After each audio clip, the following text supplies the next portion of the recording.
Mening ismim Komila. Men bilan siz o'zingizga yuz massajini bajarishni o'rganasiz va go'zalligingizni tabiiy yo'l bilan saqlab qolasiz. Bugun sizlarga guasha to'g'risidan tushuncha bermoqchiman va u yordamida yuz massajini bajarishni o'rganamiz. Guasha bu toshlardan, tabiiy toshlardan tayyorlanadi va u ikki xil effekt beradi.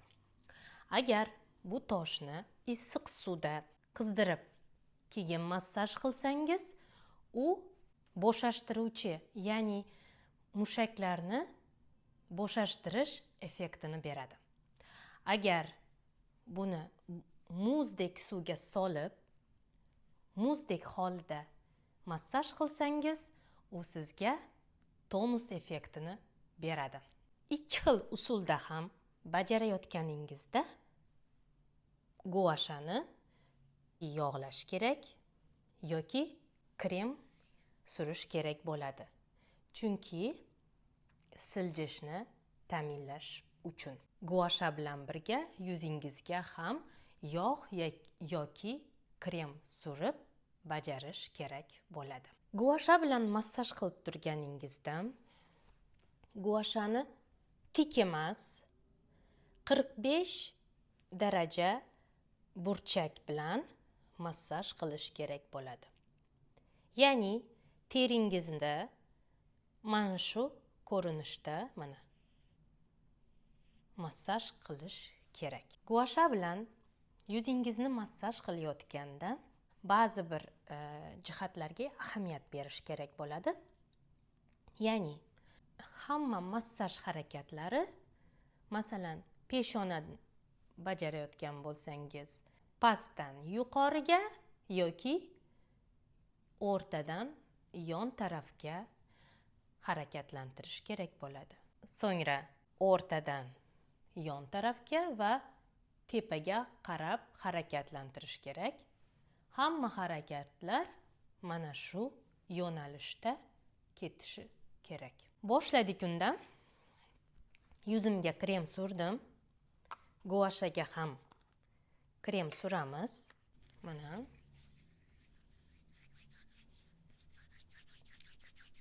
siljishni ta'minlash uchun. Keyin guashani har xil qismlari bor va har bir qismini massaj qilish joylari mavjud. Hozir peshonamizdan boshlaymiz va shu qismi bilan massaj qilamiz. Boshladik.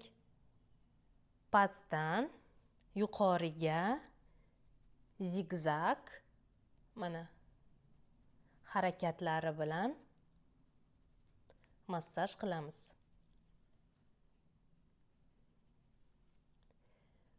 Uch, 4 marta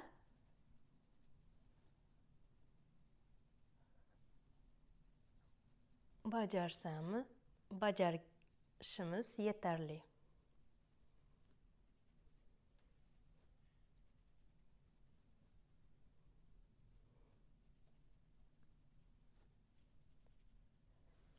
Endi mana shu qismi bilan sochimizni boshlangan joyini massaj qilamiz.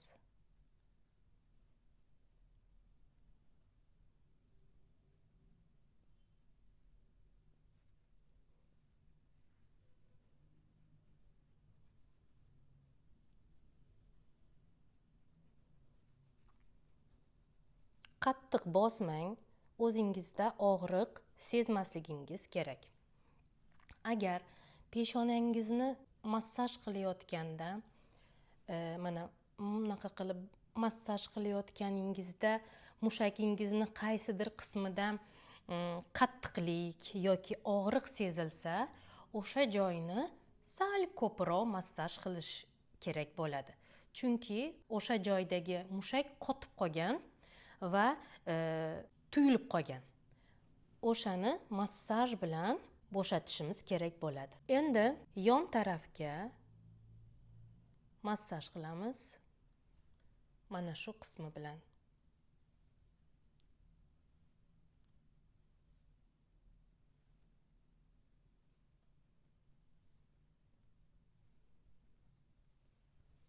bu tarafi.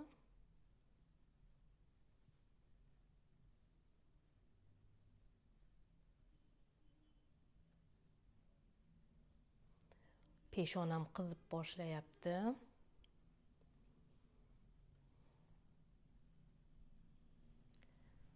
Endi asta sekin pastga tushamiz qoshlarimizga.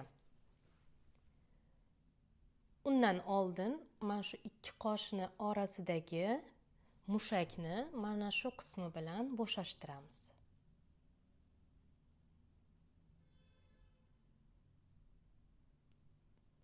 Mana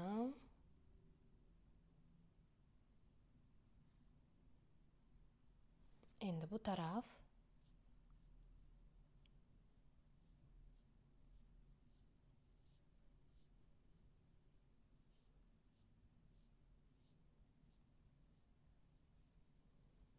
Endi qoshimizni pastki qismi, mana shu qismidan boshlaymiz guvashani mana shu joyi bilan. Asta pastdan tepaga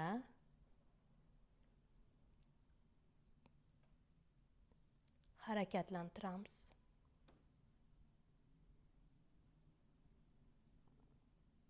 Endi asta sekin qoshimiz bo'ylab o'sha qismi bilan harakatlantiramiz.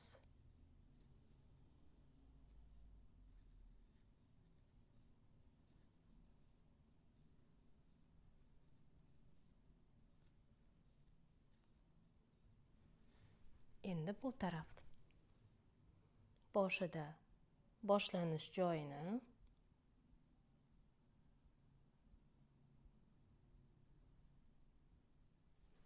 yumshatamiz.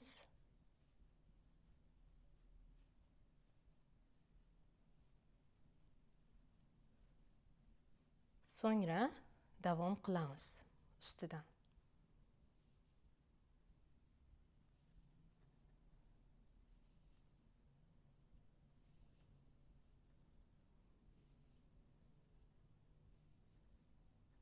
Endi ko'zimizni tagini massaj qilamiz.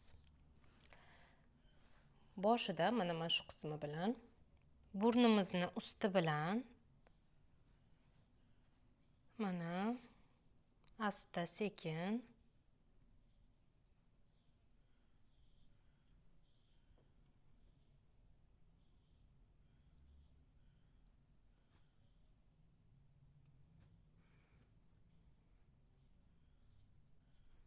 endi butunligicha mana shunaqa qilamiz.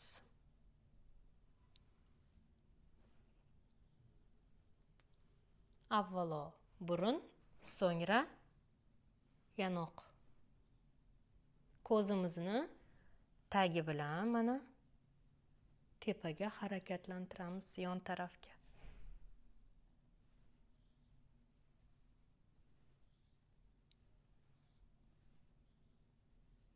Endi bu taraf boshida burnimizni ustini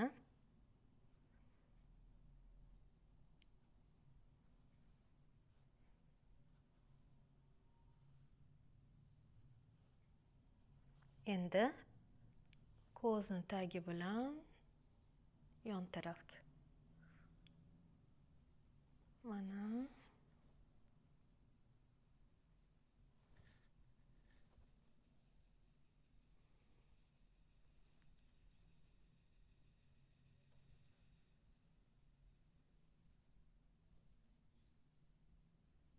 endi guvasha bilan chaynash muskullarimiz mavjud. Mana shu ikki tarafda ularni mana shunaqa qilib massaj qilamiz. Ozgina og'zingizni ochasiz, pastki jag'ingizni pastga tushirasiz ozgina va massaj qilasiz.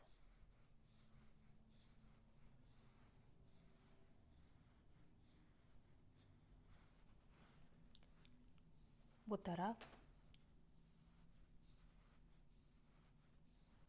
mana shu chaynash muskullari yuzimizdagi eng katta va eng kuchli muskullar hisoblanadi.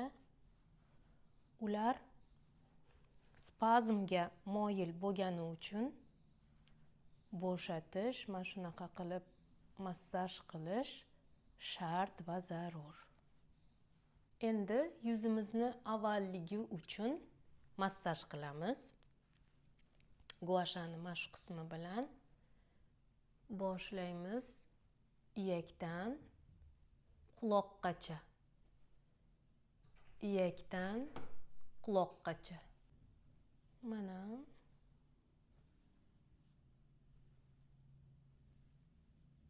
quloqqacha olib keldik va pastga tushirdik.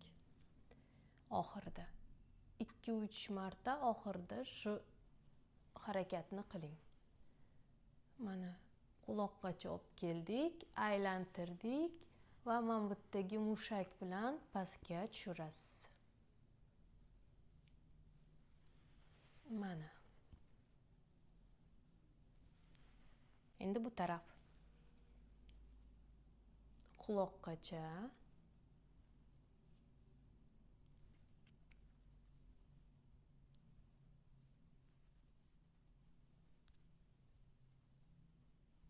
Va oxirida 3-4 marta olib keldik quloqqacha va pastga tushiramiz. Mana. Mana. Endi jag'imizni pastki qismini guash bilan massaj qilamiz. Mana shu qismi bilan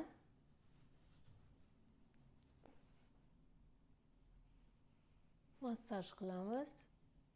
O'rtadan yon tarafga quloqqacha olib borasiz.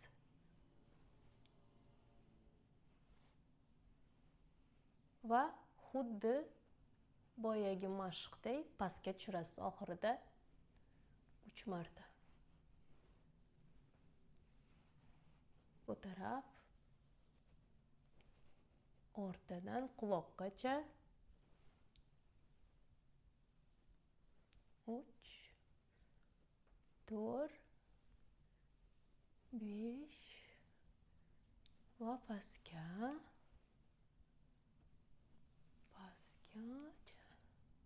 va pastga. Yuzimizni guasha bilan massajimiz shundan iborat edi. Savollaringiz bo'lsa kommentariyalarda yozib qoldiring, hammasiga javob beraman. Mening sahifamga obuna bo'lishni unutmang. Har doim go'zal va sog'lom qoling.